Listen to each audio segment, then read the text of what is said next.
Alright guys, here's a quick video to show you how to change the battery on a BMW. This is my car, a BMW 430, and it's like keyless entry. So basically I was having a lot of trouble. The battery doesn't seem to last that well, to be honest with you, but I did find a really good battery that I'll put a link in the description. We found them on Amazon and they're brilliant.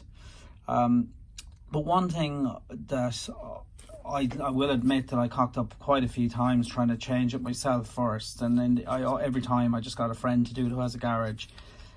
So if you depress this part, push it down, and that slides out, so that's your actual key. And I always thought that you just get a screwdriver and you put it in here, because it's like nearly looks like it's meant for it. But I've damaged it a few different places. I've never like got too rough with it, but still it's so soft here. So I always gave it to my friend, and he always did it for me. And today I thought, you know what, I'll ask him, how are you doing that?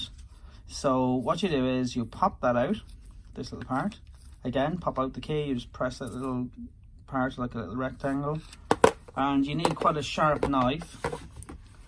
And you just pop that in there. And that pops up, and it's that simple. I couldn't believe how simple it actually was. And these take the, this has got a Sony battery in it, really good. And it's a CR2450. Like I said, I'll put a description for a really good quality battery. And to put it back in, you see there's a little groove here at the end that push it right down to the bottom first.